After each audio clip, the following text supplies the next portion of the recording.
पुराण की कथा माँ महालक्ष्मी शिव महापुराण की कथा का लाभ लेने का सौभाग्य मिला है। कथा के मुख्य यजमान जैसे तुम्हारे घर की बहू,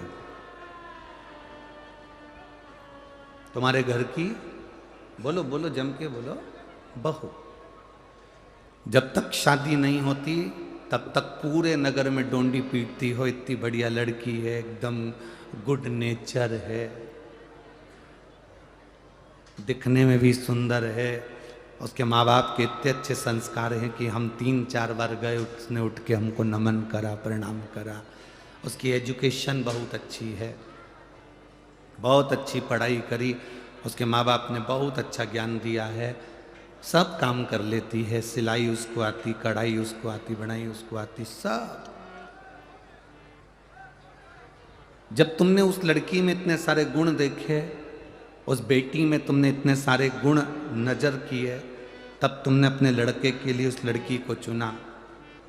शादी के 2 साल बाद ऐसा क्या हो जाता है कि उसकी हर काम तुमको बुरा लगने लगता है? क्या?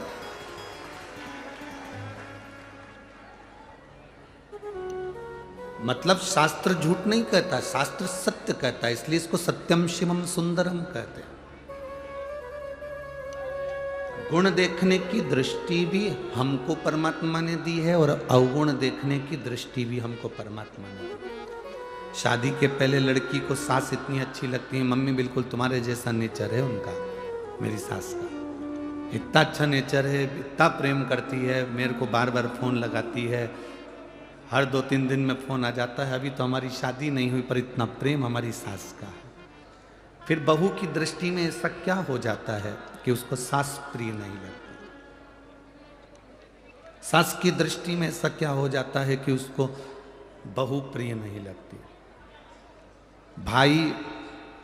भाई के लिए अपना भोजन छोड़ देता है, जब तक भाई नहीं आता तब तक भोजन नहीं करता। धीरे धीरे ऐसी क्या दृष्टि हो जाती है कि भाई का मुख देखना पसंद नहीं करता। ये 2 दृष्टि परमात्मा ने हमको दी है, एक अच्छा देखने की, एक बुरा देखने। अच्छा भी आप इन दृष्टि से देखते हो और बुरा भी आप इन दृष्टि से देखते हो।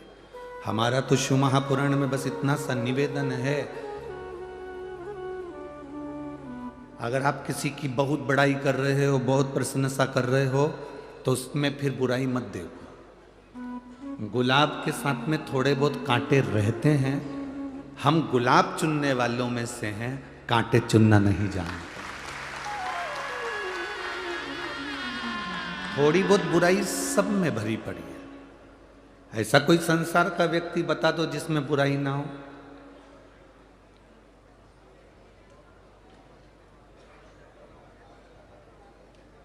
कोई कितना बड़ा भी, कितनी भी ऊंची पोस्ट पर पहुंच जाए, कितना बड़ा भी संत साधु गुरुजन बन जाए, उसमें भी कोई ना कोई बुराई रह जाए।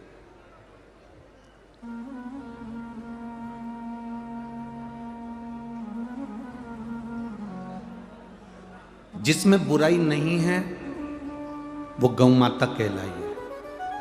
गौ माता के अंदर दुनिया की कोई बुराई नहीं है, इसलिए उसका जो गोबर होता है, उस गोबर की भी पूजन होती है, गोवर्धन बनता है। गाय का जो गोबर होता है उसको भी घर में लीपा जाता है। गाय का जो गोबर होता है उसको लक्ष्मी माना जाता है, क्योंकि उसमें बुराई नहीं है। मनुष्य में बुराई है, भले फिर वो कितना बड़ा भी संत क्यों ना हो, कितना बड़ा भी गुरु क्यों ना, इसलिए गाय का गोबर पूजा जाता है, मनुष्य का गोबर पूजा जाता है क्या? चाहे वो कितना बड़ा भी पीठाधीश मठाधीश हो जाए, चाहे दुनिया के लोग उसके चरण धो धो कर पी रहे हो, चाहे दुनिया के लोग उसको अंबारी पिना रहे हो, पीतांबर पिना रहे हो, उसकी आरती कर रहे हो, पूजन कर रहे हो, तो भी मनुष्य का गोबर नहीं पूजा सकता, क्योंकि उसमें बुराई भरी हुई है। गौ माता की अंदर बुराई नहीं है, वो अपने बच्चे का दूध का हिस्सा तुमको पिला देती है, तुम्हारे लिए अपनी जान तक दे देती है, वो गौ माता।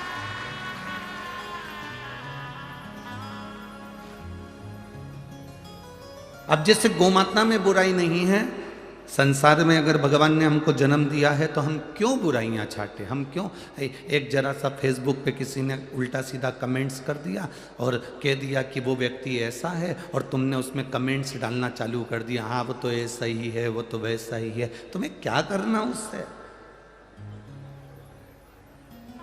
अगर मेरे भोले बाबा को एक लोटा जल चढ़ाते हो तो उनसे सीखो, वो मौन रहते हैं, नेत्र बंद कर कर, किसी से कोई मतलब नहीं है उनको। जब मौका मिलता है तब नेत्र खोलते हैं, दर्शन का आनंद लेते हैं और जगत का कल्याण करते हैं।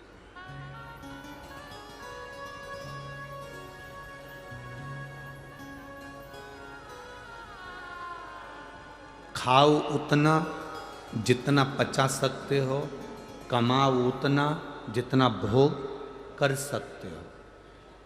आप 24 घंटे दुकान पर बैठो, हमें कोई दिक्कत नहीं। आप 24 घंटे काम करो, हमें कोई तकलीफ नहीं। उसमें सीहोर वाले महाराज का क्या घटने वाला है।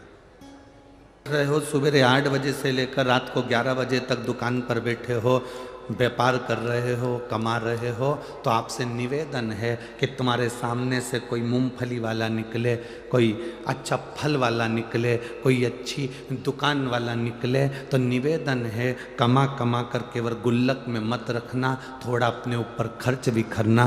भूखे रह लेते हो और दिन भर दुकान पर लगे रहो। किसके लिए कमा रहे हो? मन कर रहा है मूंगफली खा लूं, पर ग्राहक खड़े हैं। मन कर रहा है कि सेब खा लूं, पर ग्राहक खड़े हैं। मन कर रहा है कि बीज जाम, तो समय पर आते रहेंगे, पर अपने शरीर का भी ध्यान दो बाबा। प्रथम सुख क्या है? जम के बोलो, प्रथम सुख निरोगी काया। अगर काया का सुख नहीं है तो कोई आनंद नहीं। राम जी जन्मे थे तो माता कौशल्या जी ने सबसे पहला काम एक किया था। जब माता कौशल्या जी के घर में राम जी का जन्म हुआ था तो कौशल्या ने सबसे पहला काम करा था, राम जी को रुलाया था। बोलो सही है कि गलत है? स्तुति पढ़िए। माता पुनि बोली सोमति डोली तजऊ तात या रूपा, की जय शिशुलीला अति प्रिय शीला यह सुख परम अनूपा। सुनी बचन सुजाना रोदन ठाना। कौशल्या जी ने कहा, राम तुम जन्मे हो, मैंने भगवान से पुत्र मांगा था, तुम तो परमेश्वर बनकर जन्मे, मुझे बेटा चाहिए। तो भगवान ने पूछा बेटा कैसा होता है? तो के जन्म लेने के बाद छोटे हो जाओ और रोना चालू कर दो। कौशल्या जी ने जब राम जी से रोने की बात कही तो राम जी ने पूछ लिया कि मां मुझे तुम रुलाना क्यों चाहती हो? कौशल्या जी ने कहा, बेटा राम, इस पृथ्वी पर जो जन्म लेता है उसको जन्म से लेकर मरने तक केवल रोना ही पड़ता है। मुस्कुराने के लिए तो शिव महापुराण के 5 दिन 7 दिन मिलते हैं। ये 7 दिन का जो मेला है, ये 5 दिन का जो मेला है, ये मुस्कुराने का मेला है।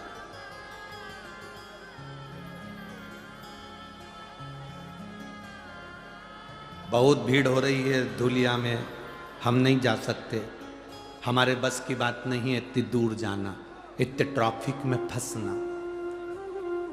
जो इस कथा के ट्रैफिक में फंस जाता है वो नरक के ट्रैफिक में जिंदगी भर नहीं फंसता।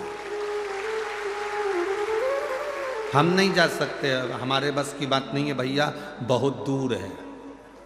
और वहां तो खूब कई बार तो चेन चोरी चली जाती है, मंगलसूत्र चोरी चले जाता है, सामान चोरी चले जाता है। तो सीहोर वाला महाराज तो रोज चिल्ला चिल्ला कर कहता, काहे को पहन के आते हो? मेरे बाबा जैसे जाऊं ना, शंकर के पास कौन सा कीमती सामान है, और जिसकी मर्जी हो चोर लो, जा एक का सांप चोर के बता, डमरू चुरा ले, और ज्यादा ज्यादा हो तो शरीर में लगी भस्म चुरा ले, रुद्राक्ष की माला, इसकी कौन चोरी करेगा? मेरे शिव जैसे अड़भंग बनकर जा, कथा के पंडाल में कोई वीआईपी बनकर मत जाना, बहुत करोड़पति बनकर मत जाना, बाबा के दरवाजे पर तो उसका सेवक बनकर। अड़बंग कोई सोना चांदी हीरा पन्ना कुछ पहनकर मत जाओ। दुनिया के लोग देते हैं तो 50 बार कहते हैं, वो देता है पर कहता नहीं।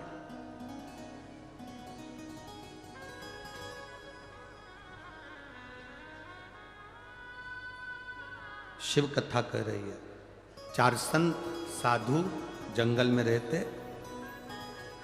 भजन पूजन करते, एक कुएं का पानी भरते, शंकर जी को चढ़ा देते, उसी कुएं का पानी वो संत भी पीते।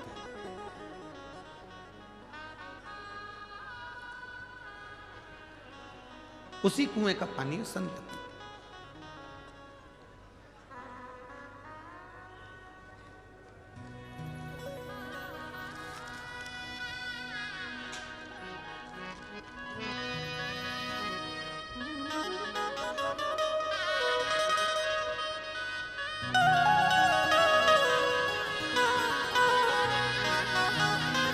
एक राजेंद्र गौरव माली हैं, महाराष्ट्र सिरपुर के, एक निर्माल्य विसर्जन की गाड़ी चलाते हैं। निर्माल्य विसर्जन की गाड़ी चलाते हैं, उनके लिए उनको बहुत बहुत साधुवाद है। इनका एक प्रश्न है, हमारी निर्माल्य विसर्जन की गाड़ी में लोग पुराने फोटो, पुरानी मूर्तियां, मिट्टी की लक्ष्मी जी, गणेश जी, ऐसी प्रतिमाएं, मूर्तियां हमारी गाड़ी में दे देते हैं। हम उस मूर्तियों को ले जाकर एक और खड्डे के अंदर उसको, क्योंकि आप कहते हैं जल को शुद्ध रखना है, नदी, तालाब, बावड़ी, कुएं का जल शुद्ध होगा तो हमारा कल भी शुद्ध होगा। जल है तो कल है, जल ही नहीं रहेगा तो पृथ्वी पर करोगे क्या। हम उस मूर्तियों को एक खड्डे के अंदर रख देते हैं, क्योंकि सब खंडित रहती हैं। पत्थर की मूर्ति होती है तो नदी के तट पर रख देते हैं, पर मिट्टी की होती है, फोटो होता है तो हम उसको मिट्टी में ही उसको मिलाकर खाद बना लेते हैं। कोई दिक्कत तो नहीं गुरुजी, हमें पाप तो नहीं लगेगा गुरुजी।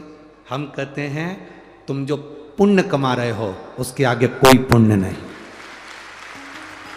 जिस गांव में, जिस नगर में, जिस क्षेत्र में, जिस शहर में देवताओं की मूर्ति की पूजन करने के बाद गणेश जी की मूर्ति की पूजन कर ली और उसको ले जाके कहीं चौराहे पर, कहीं रोड के किनारे कहीं पर रख दिया, लक्ष्मी जी की पूजन कर कर रोड के किनारे पटक दिया, फोटो हम टूट गए उनको ले जाकर रोड के किनारे पटक दिया, पड़े हैं, धुआं खा रहे हैं गाड़ी का, लोग पान थूक के जा रहे हैं, लोग वहाँ पर गणेश जी, लक्ष्मी जी, देवी देवता सब देवियाँ रखी हुई हैं और मिट्टी की मूर्तियाँ रखी हैं और वहाँ से लोग निकल निकल के जा रहे हैं। तुमने फोटो टूटा, पेड़ के नीचे रख दिया, मूर्ति बेकार हो गई, पेड़ के नीचे रख दी, मूर्ति खंडित हो गई, पेड़ के नीचे रख दी। आप जो पुण्य कमा रहे हो उसके बराबर कोई पुण्य नहीं है। उन मूर्तियों को ले जाकर सही जगह पर उसको विसर्जन कर दो, उसमें गलतता नहीं है। हमसे लोग प्रश्न कर देते हैं, आपने कहां का तरीका लेकर आए हो कि घर से जल लेकर जाया करो, शिव जी को चढ़ाया करो।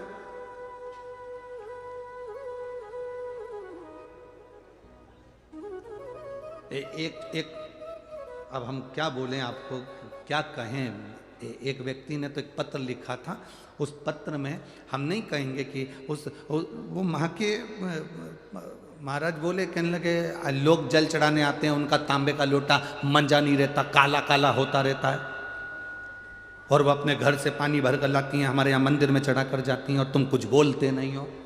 हमने उनको हाथ जोड़कर निवेदन करा, आप तांबे का लोटा देखने के लिए बैठते हो कि महादेव का भजन करने के लिए बैठते हो? मेरा बाबा कभी नहीं देखता कि तेरे तांबे का लोटा कैसा है। दुनिया के लोग अगर तांबे के लोटों को बाहर से घिस लें, साफ कर ले और अंदर से कैसा है, फिर कौन कहेगा। पर दुनिया के लोगों को प्रशंसा प्रिय है ना, अच्छा दिखना चाहिए।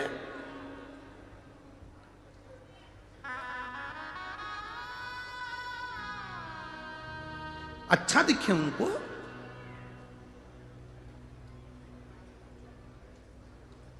ये क्या है? तांबे का लोटा उनका गंदा हो रहा है, आपने कह दिया घर से जल भर के लाओ। घर से लोग जल भर के लाते हैं, हो सकता है घर का पानी झूठा है कि अनूठा है कि कैसा है। तो हमने उनसे प्रश्न किया, ये बता दो नदी का पानी झूठा नहीं, कुएं बावड़ी का पानी झूठा नहीं,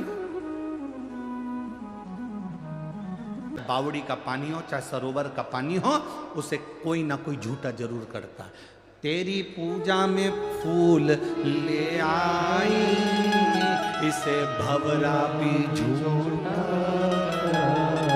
फूल चढ़ा रहे हैं, उसको भंवरे ने झूठा करा है। बेलपत्र चढ़ा रहे हैं, उसको इल्ली ने झूठा करा है, पक्षी झूठा कर रहा है।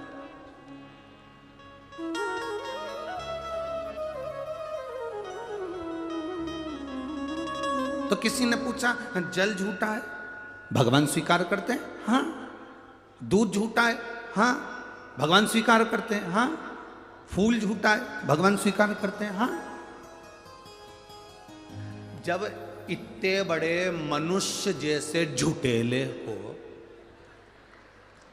भगवान स्वीकार कर रहा है, तो ये जल, दूध और फूल क्या लगे? बोलो तो रही चीजें सही बात है कि गलत बात है? कितना झूठेला इंसान हो गया आज के जमाने में, बैठता दुकान पे कहता घर पे हो। पत्नी पूछ रही कहां तक पहुंचे? बस यहीं तक पहुंच गया हूं, पुल के नीचे ही बस। और मालूम पड़ा 5 किलोमीटर दूर। झूठेला, कितना झूठेला इंसान। पत्नी रोज पति से पूछती है मैं कैसी लग रही हूं। कितना झूठेला पति, रोज कहता है एकदम नंबर 1।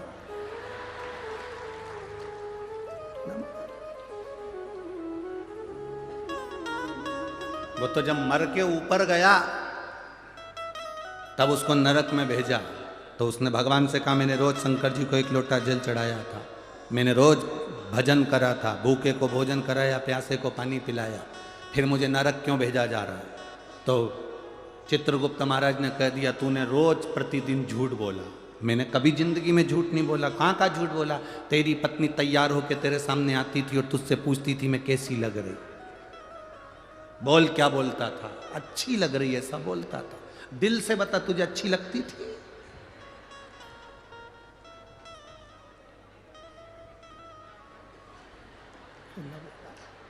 बस झूठ। कभी कभी अनायास पुण्य हो जाता है, कभी कभी अनायास पाप हो जाता है। एक अनायास पुण्य, एक गाड़ी चलाने वाला एक ड्राइवर मर गया और मरने के बाद सीधे बैकुंठ गया। अब बैकुंठ का दरवाजा बंद था, लाइन लगी हुई थी, सब एक के पीछे खड़े हुए थे। आगे आगे संत भी खड़े थे, साधु सन्यासी पुण्यवान जीव, सब बैकुंठ के दरवाजे पर लाइन से खड़े।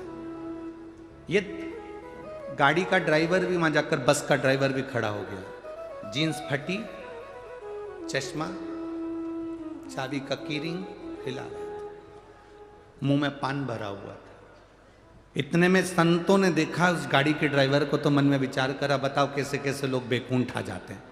इनको तो नरक जाना चाहिए। फटी हुई जीन्स पहन रहा है, चश्मा लगा रहा है, मुंह में पान भरा है, कीरिंग हिला रहा है, इनको तो नरक जाना चाहिए। ये बैकुंठ की लाइन में खड़े तो अपना क्या जा। आगे आगे चले तो दरवाजा खुला, चित्रगुप्त महाराज ने बुलाया आओ संत अंदर आए, तुम जाओ। सामने एक रूम बना हुआ है, झोपड़ी, उसमें चावल रखा है, दाल रखी है, शक्कर रखी है, अपना खाना खुद बनाओ, जाओ। उसके बाद कोई एक और व्यक्ति आया, उसको कहा तुम वो जो एक रूम है एसी का उसमें जाकर रहो। अब गाड़ी का ड्राइवर आया, उसके पीछे और भी संत खड़े थे। गाड़ी का ड्राइवर आया तो उससे कहा जाओ, सामने वीआईपी बंगला बना हुआ है, उसमें सोने की थाली, चांदी के कटोरे और भोजन बनाने वाली दासियां लगी हुई हैं, तुम प्रेम से भोजन करना, वो तुम्हारे पंखे झेलेगी। इतने में संतों को क्रोध आ गया। हमने इतना भजन करा, कथा सुनाई, प्रवचन करा, हम इतनी पूजन करे और हमको झोपड़ा दिया, और वो गाड़ी का ड्राइवर उसको तुमने वीआईपी बंगला दिया, ये कोई तरीका है?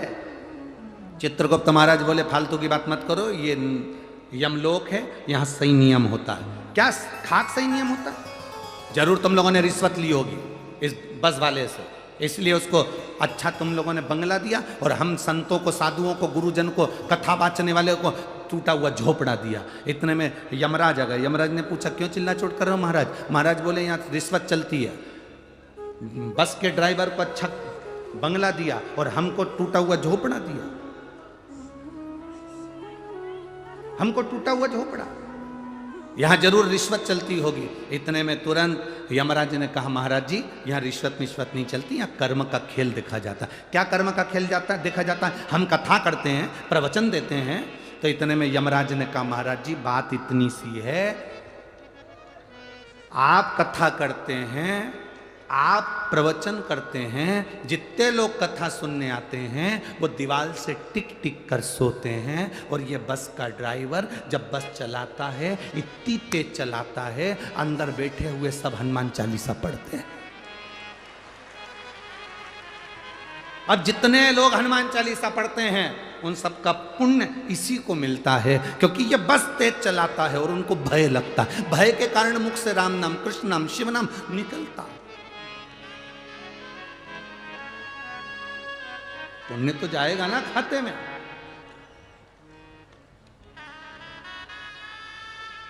एक यहां पर एक कोई बच्चा है राम बदाने, जिसने अपने नगर से, गांव से कथा स्थल तक लगभग 500 से 700 या 1000 गाड़ियां निःशुल्क चलाई हैं आने जाने के लिए।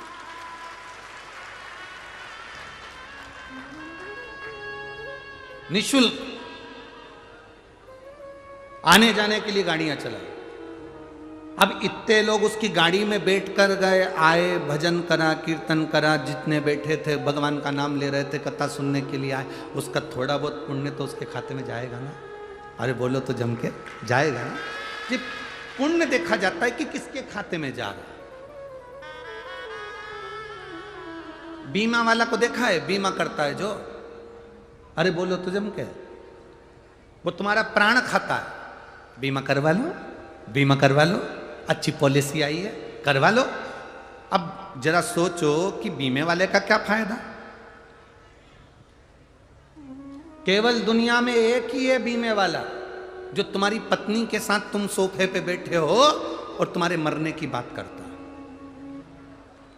बाकी की किसी की हिम्मत नहीं कि तुम्हारी पत्नी या तुम्हारे परिवार वालों के सामने मरने की बात कर ले। केवल बीमे वाला बोलता है देखो तुम एक्सपायर हो जाओगे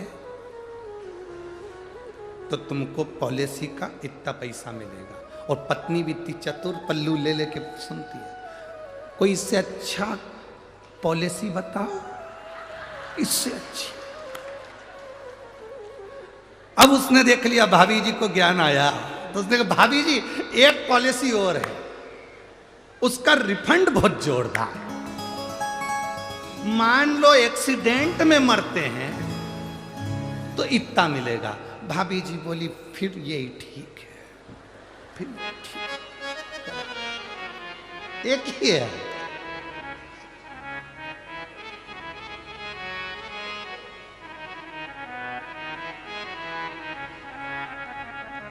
अरे भाई बीमे वाले का क्या फायदा होता है? तो क्या बीमा करवाते हैं तो उसका जो कुछ 1-8% छोटा सा पैसा उसके खाते में आता है। जो इतने भक्तों को ये दादा बाबू भूसे हों, आविष्कार जी हों, अनूप अग्रवाल जी हों, बाला साहब बदाने जी हों, सुभाष जी भामरे जी हों और चेतन जी मंडोरा जी हों, ये अगर कथा करवाए हैं, इतने भक्त कथा सुन रहे हैं, तो इसका थोड़ा पुण्य इनके खाते में जरूर जाता है। ये निश्चित जो करवा रहा है। अब शिव कथा कर रही है, कुएं का पानी भरा ले गए। अपने मन में ये विचार मत लेकर आना कि हम जल लेकर जा रहे हैं, किसी ने कह दिया घर का पानी ले जाओगे झूठा रहेगा, ऐसा रहेगा वैसा रहेगा, उसको कह देना मनुष्य तो पक्का झूठा ही तो है। जब भगवान इस मनुष्य जैसे झूठे व्यक्ति को स्वीकार कर सकते हैं तो भगवान मेरे घर का एक लोटा जल भी स्वीकार कर सकते हैं। झूठा ही तो मनुष्य है।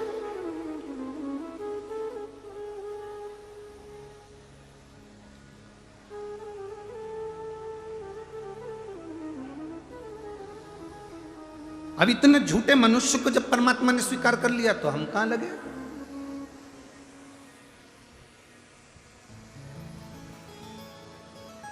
इतने झूठे मनुष्य को अगर परमात्मा स्वीकार कर रहा है तो अपना कहां लगे, कहां पहुंचो? विचार करो। वो संतों का सानिध्य करता, रोज संतों का दर्शन करता, संतों का प्रवचन सुनता। एक दिन संत ऋषिजन गुरुजन आते, साधुजन आते, उसके पहले एक सांप पानी में, बहुत जहरीला सांप पानी में गिर गया, मर गया। उसका जो विष था वो पानी में उसने उगल दिया। मेंढक ने देख लिया कि इसमें सांप गया है और वो सांप ने विष उगल दिया। अब मेंढक करे तो करे क्या, उसने इंतजार करा कि संत आएंगे तब उनके सामने मैं पानी में गिर जाऊंगा तो संत कम से कम इस पानी को लेकर नहीं जाएंगे। संत जैसे ही आए, साधुजन जैसे ही आए, मेंढक पानी में कूद गया तो जहर का पानी था, उसमें मेंढक मर गया, शरीर नीला पड़ गया। संतों ने कहा इस पानी में मेंढक पड़ा है और पड़ते से ही मर गया है। थोड़ी देर बाद संतों ने उस मेंढक को बाहर निकाला तो देखा कि वो मेंढक नीला पड़ गया था जहर के कारण। सांप के जहर से वो मेंढक नीला पड़ गया। तब उनको लगा इस मेंढक ने अपने प्राणों को हमारे लिए त्यागा है। ध्यान लगाकर देखा कि आखिर कारण क्या था, तो उन्होंने ध्यान लगाकर देखा कि वो सांप जहर उगल दिया था पानी में, पानी पूरा जहरीला हो गया था। इसी पानी से शिवजी का स्नान होता था, इसी पानी से संत पानी पीते थे। मेंढक ने हमारे लिए प्राणों को त्यागा। संतों ने मेंढक के ऊपर अपना हाथ की छत्र छाया कर दी और मेंढक के ऊपर छत्र छाया कर कर कहा इस मेंढक को जीवित होना है। हमारा तप बल, हमने जो पूजन सेवा अर्चना करी उसका बल सामने आया, मेंढक जीवित। मेंढक जीवित हुआ तो संतों ने उसको मनुष्य की वाणी दे दी। मेंढक मनुष्य की वाणी में बोलता है, पानी में जहर गिर गया था इसलिए मैं उसमें जाकर अपने प्राणों को त्याग दिया, मुझे क्षमा करना। आप जो जहर का पानी शंकर जी को चढ़ाते मुझे अच्छा नहीं लगता। ये जहरीला पानी आप भगवान को चढ़ाएं, ये हमें अच्छा नहीं लगेगा। आप लोगों को मालूम होगा इस व्यासपीठ से कई जगह पर हम लोगों ने कहा निर्माल्य विसर्जन की गाड़ियां चलाओ, निर्माल्य विसर्जन की गाड़ियां चलाओ, जिससे नदी, तालाब, बावड़ी, कुएं शुद्ध हो। हम जो निर्माल्य अपने घर में बचता है, जो फूल पत्ती बचती है, उसको पानी में डाल देते हैं, पानी दूषित होता चले जाता है।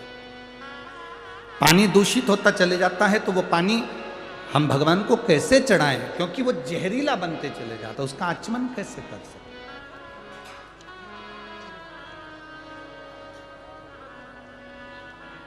आपको कथाओं के माध्यम से कहा कि अपने घर से एक लोटा जल ले जाया करो, शिव जी को जल चढ़ाया करो, क्योंकि तुमको मालूम है तुम्हारे घर का जल कितना शुद्ध है। हम दूसरी जगह का पानी उठाकर महादेव को चढ़ा रहे हैं, वो पानी में कितना क्या विष मिला है, क्या मिला है, हमको अंदाजा नहीं है। वो कितना दूषित है ये हमको अंदाजा नहीं है। आप में से कोई माता ऐसी है जो भगवान को दूषित जल देती होगी, बेकार पानी देती होगी, कहीं खड्डे का गंदा पानी भरकर चढ़ा देती होगी? कोई नहीं है ना। सब अपने घर से पानी भरकर लेकर जाते हैं, जो पानी वो पीते हैं वो पानी लेकर जाते हैं। जो पानी वो स्वयं पीते हैं वो पानी महादेव को चढ़ाते हैं। पशुपतिनाथ का व्रत तो यहां तक कहता है कि बाजार से मिठाई लाकर पशुपति व्रत नहीं किया जाता। बोलो सही है कि गलत है? घर में खीर बना लो, घर में सीरा बना लो, हलवा बना लो, घर में मीठा चावल बना लो, घर में तुम जो बनाना हो बनाओ, पर घर में बनाओ। इतना शिव जी की पूजन में शुद्धता का ध्यान स्मरण रहता है। तो हम कहते हैं कि घर से जल लेकर जाओ। जैसे मेंढक ने कहा पानी अशुद्ध हो गया था, उसको शुद्ध कैसे करें, इसलिए मैंने प्राण त्याग। आप जब निर्माल्य विसर्जन के लिए वाहन चलाते हैं, रथ चलाते हैं, गाड़ियां चलाते हैं, उस समय पर आप नदी को, तालाब को, बावड़ी को शुद्ध कर रहे हैं और वो पानी शिव जी को चढ़ता है, तो उसकी पवित्रता का फल हमको भी हमारे खाते में जाता है और हमारी जिंदगी सार्थक होती है। अब मनुष्य की वाणी मिल गई। संतों ने कहा तुमने हमारे प्राण बचाए हैं, महादेव की सेवा के लिए तुमने जल को बचाया, मांगो तुम्हें क्या चाहिए। उस मेंढक ने हाथ जोड़कर कहा मैं क्या मांगू, बस आपका दर्शन हो गया, इससे बढ़कर और क्या चाहिए, इससे बढ़कर और क्या चाहिए। आप अपना घर छोड़ छोड़ कर दूर दूर से आके यहां धूलिया नगर में शिव महापुराण की कथा सुन रहे हो। कोई नासिक में कथा होगी तो कथा सुनने के लिए नासिक वाले वहां पहुंचेंगे। मां गोदावरी के तट पर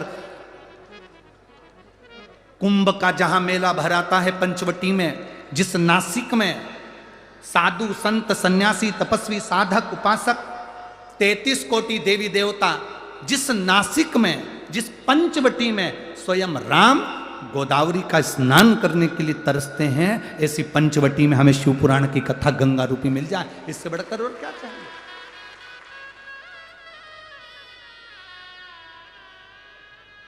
इससे बढ़कर लाभ और क्या मिलेगा।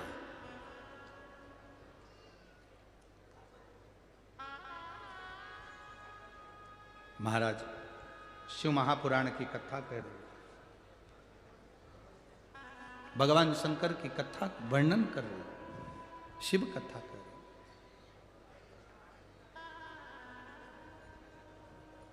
मांगो तुम्हें क्या चाहिए। मेंढक ने कहा मैं नहीं मांग सकता। क्या मांग? गुरु की दृष्टि पड़ जाए, संत की दृष्टि पड़ जाए, उससे ज्यादा सुख और क्या चाहिए।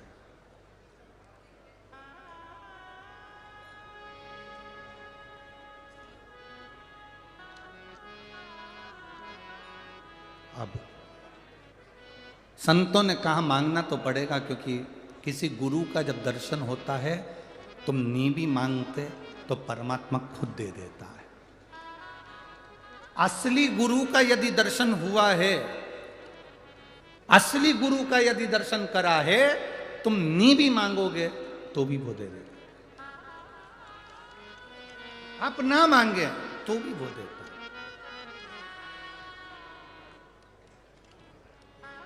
किसी सदगुरु का यदि दर्शन हो, उस समय पर यदि आप हाथ जोड़कर भी अपने दिल की बात केवल गुरु को, सतगुरु अगर है, कोई छल नहीं, कोई दिखावा नहीं, कोई प्रपंच नहीं, कोई ढोंग नहीं, सतगुरु अगर कोई है, उसको देखकर आपने हाथ जोड़कर भी प्रार्थना कर कर कह दिया,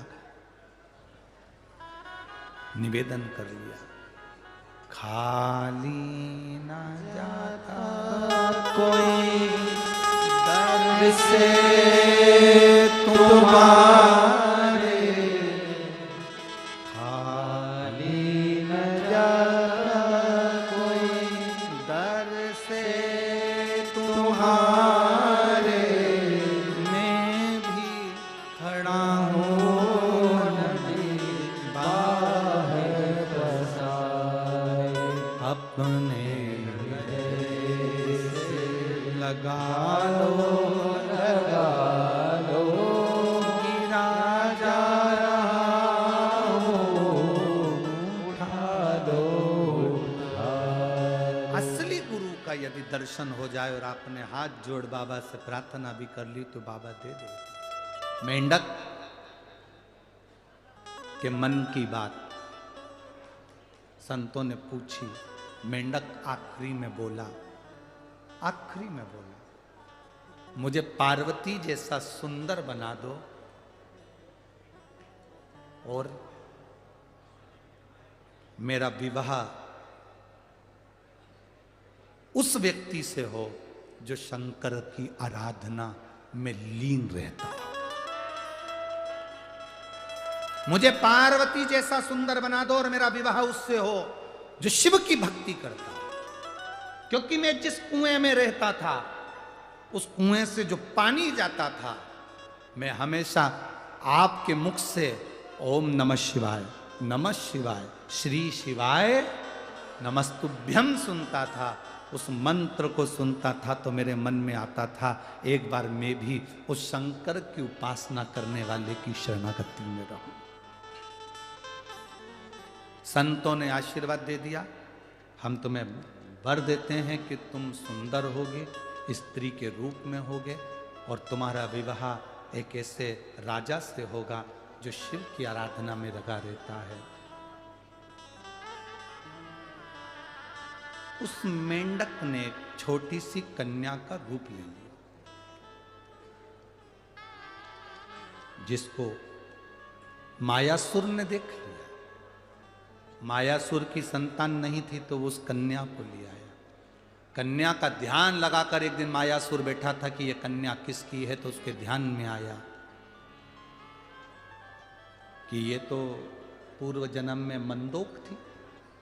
मंदोक संस्कृत में मेंढक को कहते, ये पूर्व समय में मंदोक थी। मंदोक को संस्कृत में, मेंढक को संस्कृत में मंदोक कहा गया, ये मंदोक। तो मायासुर ने, मैदानव ने अपनी बेटी का नाम मंदोक, जो मेंढक को कहा जाता था, उसको मंदोदरी रख दिया। क्या नाम रखा? मंदोदरी।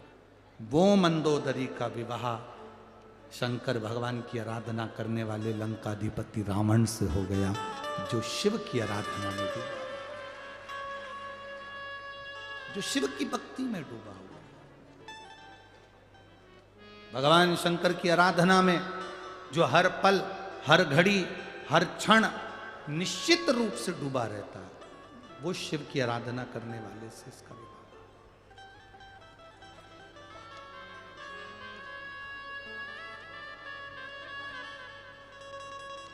और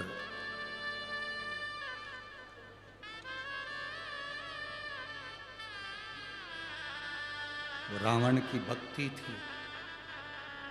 मंदोदरी कई बार रावण को समझाती थी कि तुम शंकर की आराधना करते हो, तुम समझो नहीं। रावण के पास में वैभव बहुत था, धन बहुत था, सत्ता बहुत थी, संपदा बहुत थी, बस एक कमी थी रावण के पास।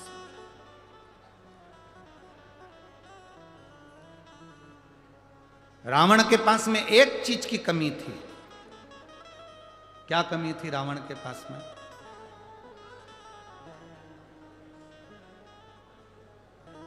उसको ज्ञान देने वाले अच्छे नहीं थे। राम जी के पास में ना धन था युद्ध के समय पर, ना हाथी था, ना घोड़ा था, ना रथ था। युद्ध के समय पर राम जी के पास में सुंदर वस्त्र भी नहीं थे, राम जी के पास में बहुत सारे शस्त्र भी नहीं थे, पर राम जी के पास में सबसे बड़ी चीज थी, उनको ज्ञान देने वाले अच्छे थे। जिसके जीवन में ज्ञान देने वाला अच्छा है, वो कंगाल होने पर भी करोड़पति बन जाता है। और जिसके पास में ज्ञान देने वाले श्रेष्ठ नहीं है, वो करोड़पति होकर भी रोड पर रह जाता है। रावण करोड़पति था, धनपति था, सत्तापति था, संतान, वैभव सब कुछ था, और रावण के पास में ज्ञान देने वाले नहीं थे। जब रावण ने पूछा सभा में बैठकर, राम जी सेना लेकर आ रहे हैं बंदरों की, मेरे सभासद, मुझे ज्ञान देने वाले जितने भी बैठे थे विद्वान, उनसे पूछा मेरे लिए आज्ञा करो कि राम सेना लेकर आ रहे हैं तो क्या करना पड़ेगा। तो इतने में जितने बैठे थे ज्ञान देने वाले वो सब खड़े हो गए। उन्होंने कहा आन दो, एरे ऐसे एरे तेरे बंदरों को तो अपन सब निचोड़ के खा जाएंगे। ज्ञान देने वालों को ज्ञान देना था कि राम जी के पास में एक दूत भेजिए और बुलाओ, सीता वापिस करो। ये गलत है किसी की स्त्री को अपने यहां रखना। पर ज्ञान देने वालों ने ज्ञान नहीं दिया, उल्टा रावण को भड़का दिया। कई लोग ऐसे होते हैं, जब बहुत विषम परिस्थिति होती है राजनीतिक उठापटक में या प्रशासनिक उठापटक में, लोग बहुत सारे ज्ञान देने आ जाते हैं। अरे वो तुम्हारे लिए ऐसा बोल रहा था, वो तुम्हारे लिए वैसा बोल रहा था, उसने ऐसा कर दिया, उसने वैसा कर दिया। उफान मत लाना दूध में, रत्ती भर का भी। जितनी नम्रता से जिंदगी जी सकते हो उतनी नम्रता से चलना। रावण को ज्ञान देने वाले श्रेष्ठ नहीं थे, इसलिए रावण का पूरा कुल डूब गया। राम जी के पास में ज्ञान देने वाले थे। उन्होंने पूछा ये समुद्र रास्ता नहीं दे रहा, क्या करें? तो किसी ने कहा कि एक काम करो, समुद्र के लिए बाण छोड़ देते हैं। भगवान इतने में जामवंत बोला, इतने में हनुमान जी बोले, क्यों छोड़ना, बाण छोड़ेंगे समुद्र के जीव मर जाएंगे, रेन दो। शंकर जी की पूजन करते हैं, शंकर जी जो आज्ञा देंगे वो करेंगे। शिव जी की स्थापना करी, रामेश्वर धाम की स्थापना करी, पूजन चालू करी। पूजन करिए तो भगवान शंकर ने ज्ञान दिया, तुम्हारे पास में नल नील हैं, राम नाम लिखे पत्थर फेंकेंगे, वो तैर जाएंगे, पार उतर जाओगे। सहज शिव की आराधना में डूब गए। ज्ञान देने वाले अच्छे होंगे तो तुम्हारा रास्ता सुलभ होगा। आज जैसे पूरे विश्व में, पूरे संसार में, भारत की भूमि पर ही नहीं, देश विदेश में हमें सुनकर बड़ी प्रसन्नता होती है कि विदेशों में भी पहले शंकर जी के मंदिर नहीं थे, पर अब विदेशों में भी जहां जहां राम और कृष्ण के मंदिर है, वहां शिव जी की स्थापना हो रही है।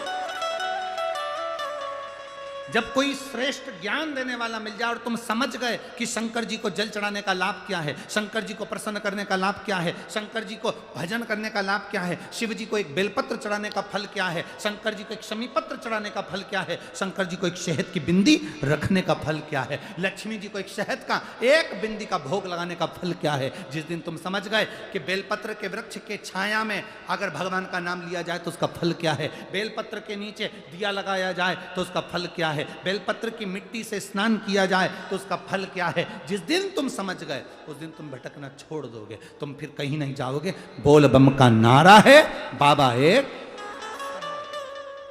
मंदोदरी ने, जो वो मेंढक ने वर मांगा था, मुझे पति मिले शिव की आराधना करने वाला।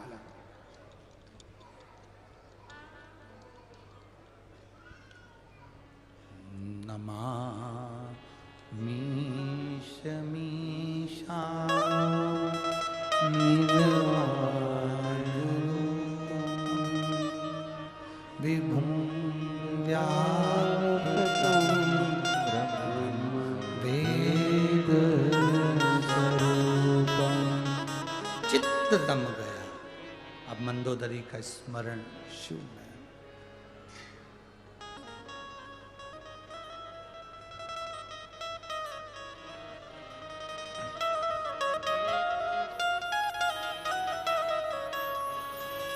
शिव भक्ति। एक मेंढक ने कुएं में रहने के बाद शंकर जी की भक्ति प्राप्त कर ली और वो मंदोदरी बनकर रावण की अर्धांगिनी बन गई। शिव महापुराण जब चालू करी थी धूलिया में तो एक बात कही थी आपको कि यहाँ जितने कथा सुनने के लिए बैठे हैं और जितने टीवी के सामने मोबाइल पर कथा सुन रहे हैं, शंकर भगवान के तुम पुराने कोई परिचित हो गए, इसलिए तुम्हें शंकर भगवान पकड़ कर बुलाया, नहीं तो शिव बुलाता ही नहीं।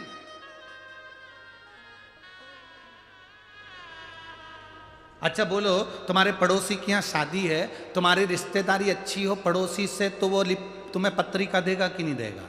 अरे बोलो तो जम के, शादी में बुलाएगा कि नहीं बुलाएगा? और तुम पड़ोस में ही दे रहे हो, रोज की लड़ाई हो, रोज का झगड़ा हो, खूब कुड़कुड़ हो, पैसे के पीछे विवाद हो, परिवार के पीछे विवाद हो, पड़ोसी शादी में बुलाएगा? पड़ोसी तो जान दो तुम्हारा सगा रिश्तेदार नहीं बुलाएगा। संबंध अच्छे होंगे तो कोई तुम्हें शादी में बुलाएगा, संबंध अच्छे होंगे तो कोई तुम्हें बुलौए में बुलाएगा, संबंध अच्छे होंगे तो महिला संगीत में बुलाएगा, संबंध अच्छे होंगे तो कोरोना में 50 लोगों की शादी हुई उसमें तुम्हें बुलाएंगे, नहीं तो कोई नहीं बुलाएगा। संबंध अच्छे होंगे तो कोई बुलाएगा, संबंध अच्छे नहीं होंगे तो नहीं बुलाएगा। तुम जितने कथा सुनने के लिए लाखों की संख्या में बैठे हो, जितने आस्था चैनल पर सुन रहे हो, फेसबुक यूट्यूब पर कथा सुन रहे हो, जितने विदेशों में कथा सुन रहे हो, तुम्हारे संबंध मेरे भोले बाबा से अच्छे होंगे, इसलिए बाबा तुम्हें कथा सुनाएगा। संबंध बेकार होता तो तुम यहां नहीं पहुंचते, तुम यहां नहीं पहुंच पाते। संबंध अच्छा, और संबंध का ही तो चक्कर है जो ये कथा यहां मिल गई, संबंध का चक्कर।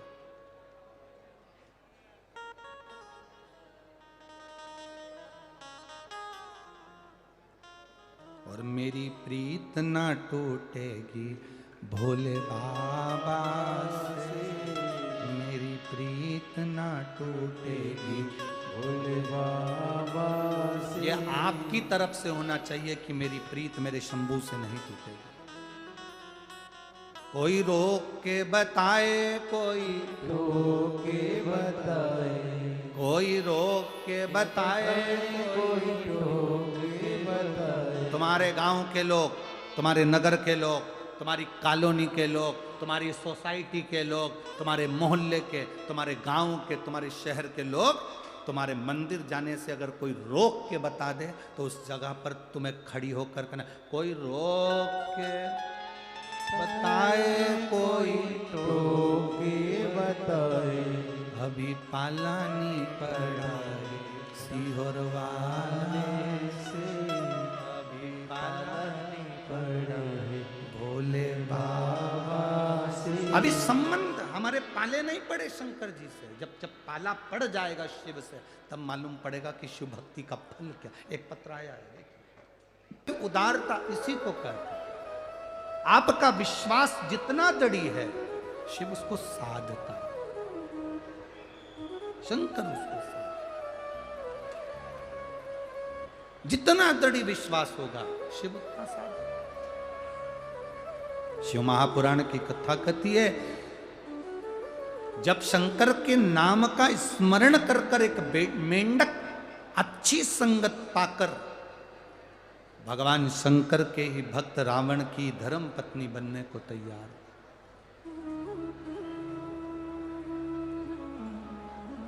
ये विश्वास के साथ शिव महापुराण कहती है आपका विश्वास दृढ़ होना चाहिए, भरोसा पक्का। जितना विश्वास पक्का होगा उतना सुख मिलेगा।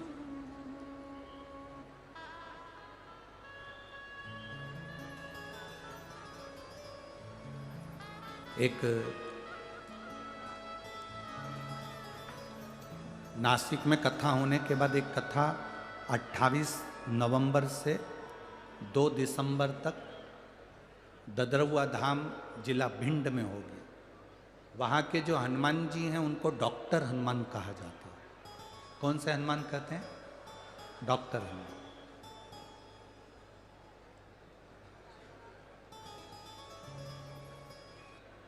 वहाँ के स्वामी जी, महंत जी, संत जी ने कहा, महाराज जी डॉक्टर हनुमान जी को कथा सुनना है। 28 नवंबर से 2 दिसंबर वहाँ दिया गया, जंगल में, भिंड के उस जंगल में ददरुआ हनुमान, श्री डॉक्टर हनुमान जंगल के।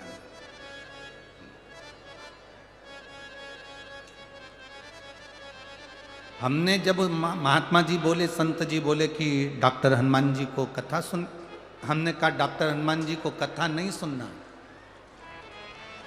कथा डॉक्टर हनुमान जी को नहीं सुनना है। जितने लोग उस भिंड की ददरुआ धाम की कथा में आएंगे, डॉक्टर हनुमान जी को उनका इलाज करना है, इसलिए वो कथा होने वाली। हम कह रहे हैं कि वो कथा डॉक्टर हनुमान जी सुनने के लिए नहीं कर रहे, दुनिया के लोगों के दुख को हरने के लिए डॉक्टर हनुमान ददरुआ धाम में कथा श्रवण कर रहे। ये भक्ति के बिना नहीं हो सकता, ये विश्वास के बिना नहीं हो सकता। महाराज शिव कथा कर रहे हो। भगवान शंकर की पवित्र कथा कहती है, जब हम भरोसा रखकर, विश्वास रखकर, दृढ़ता रखकर जब भगवान की अविरल भक्ति की ओर बढ़ते हैं तो उसका फल जरूर मिलेगा, उसका फल जरूर मिलेगा। शिव कथा कह रही है, भगवान शंकर का संवाद कर रहे हैं। महालक्ष्मी शिव महापुराण की कथा कहती है कि जैसे लक्ष्मी जी अश्व की योनि से छूट गई थी, अश्व की योनि से, घोड़ी की योनि से माता लक्ष्मी छूट गई थी और भगवान नारायण के साथ में जाकर वापस बैकुंठ में विराजमान हो गई थी, वैसा ही हम जब भगवान शिव की अविरल भक्ति को प्राप्त करते हैं, हम जब भगवान शंकर की भक्ति को अपने भीतर उतारते हैं, तो हमारी भी ना जाने कितनी कितनी योनियां अपने आप छूटती चली जाती है। हमारी भी ना जाने कितनी कितनी योनियां अपने आप छूटती चली जाती है। कितनी योनियां।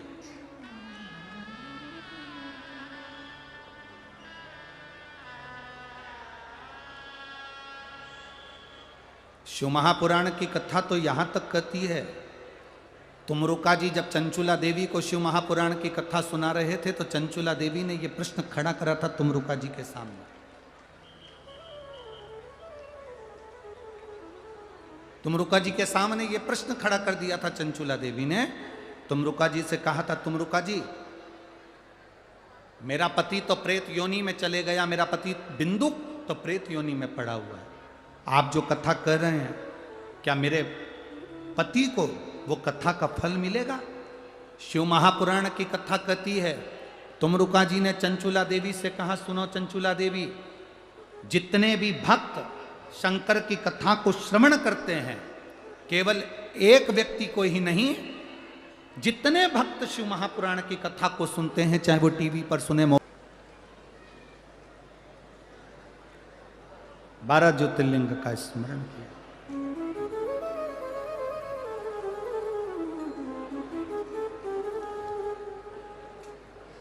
पहला सोमनाथ जी का वर्णन।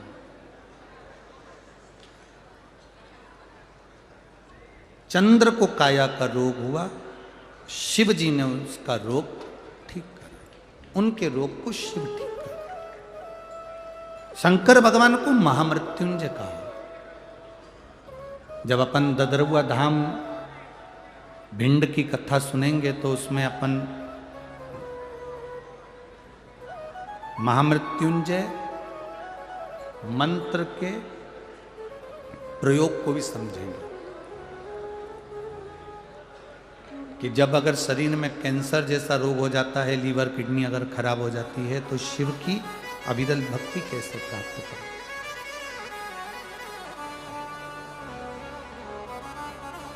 परसों की कथा में हमने एक बात कही थी, बीमारी आएगी तब दवा खाओगे, बीमारी आएगी तब इंजेक्शन लगवाओगे, बीमारी आएगी तब महामृत्युंजय करवाओगे, बीमारी आएगी तब आप रुद्राक्ष धारण करोगे।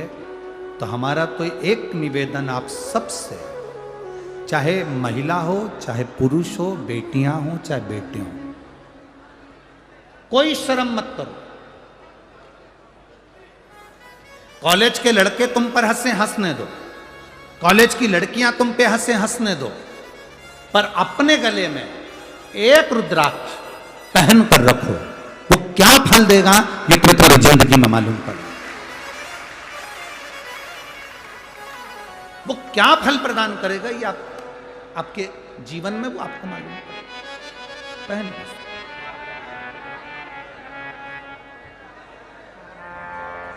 धारण करो, शिव कथा करो। अगला वर्णन आया है सोमनाथ जी के बाद में मल्लिकार्जुन का। कार्तिकेय बाबा रुष्ट होकर चले जाते हैं, जिसको शिव पार्वती ने मनाया, भगवान शंकर ने मल्लिकार्जुन के रूप में विराजमान। अगला वर्णन आया है महाकाल, दूषण नाम के राक्षस का संहार करने के लिए भगवान प्रकट। फिर अगला वर्णन है ओंकारेश्वर, विंध्य नामक पर्वत की तप साधना से शिव प्रसन्न। फिर वर्णन आया है श्री केदारनाथ,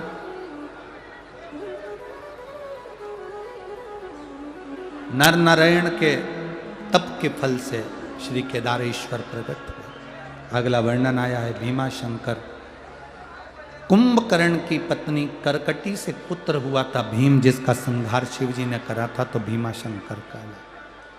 फिर वर्णन आया है काशी विश्वनाथ मनु शत्रुपा ने तप कर कर शिव जी को प्राप्त किया। अगला वर्णन है त्र्यंबकेश्वर।